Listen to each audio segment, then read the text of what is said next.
जो राहुल गांधी ने जो आज किया है, जो कहा, मैं उसको एक राजनीतिक हथकंडे के रूप में देखती हूं और उसका कारण है कि जिस तरीके से समय जो है उसका वो देखिए और जो तारीखें हैं उनको देखिए।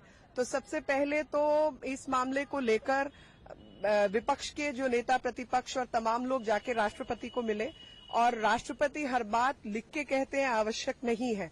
और कल देर रात 9 बजे भी मीटिंग हुई राष्ट्रपति की, तो कहीं ना कहीं ऐसा अंदेशा गया होगा। और राष्ट्रपति चाहे खुल के कहेंगे या नहीं मैं नहीं जानती कि इस अध्यादेश को मैं वापस करने जा रहा हूं या आप सुधर जाइए। तो आज सुबह जब ये बात बिल्कुल स्पष्ट हो गई होगी तो अब बात आती है श्रेय लेने की। तो श्रेय जो है उसका विपक्ष को जाता और या राष्ट्रपति को जाता, उस श्रेय को वापस कांग्रेस पार्टी ले सके, इसी के रहते ये सब ड्रामा किया गया है। लेकिन एक तरफ सरकार ऑर्डिनेंस लाती है, दूसरी तरफ राहुल गांधी आज आप उनको अलग अलग कैसे मानते हैं जी? ये तो कांग्रेस का इतिहास है कि एक ही समय में हाइड्रा हेडेड, जिसको कहा जाता है कि 100 सिरों के माफिक बात करती है, वो एक जना टेररिज्म को सपोर्ट करता है, दूसरा आंसू बहाने की बात करता है और तीसरा कहता है हम आतंकवाद के खिलाफ है। तो ये तो पुरानी कहानी है इनकी।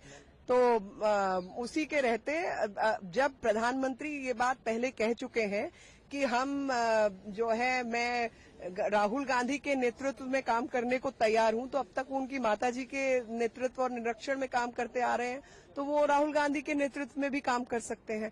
तो राहुल गांधी ने अपना नेतृत्व क्यों प्रदान नहीं किया और इस समय को प्रयोग और उपयोगी समझकर ही क्यों किया, प्रश्न ये है। See, the timing of the entire episode is what will tell, what will indicate what has happened behind closed doors. And if you see the timing, Congress is known to speak in multiple voices, whether it's issue of terrorism or anything else. And similar multiplicity is what is to be seen. So they tried first pushing the ordinance, and when they did not succeed, and probably there has been some resistance from the president's office, after the leader of opposition and several other leaders from the BJP met him, then the credit for stopping this ordinance in the minds of general public of this country and citizens of this country would have gone to the BJP and also to the president to stall that and to take credit if this step has been taken. And this is nothing more than sheer politics, but that's okay. I will still give credit to my party to bring some sanity in the political discourse.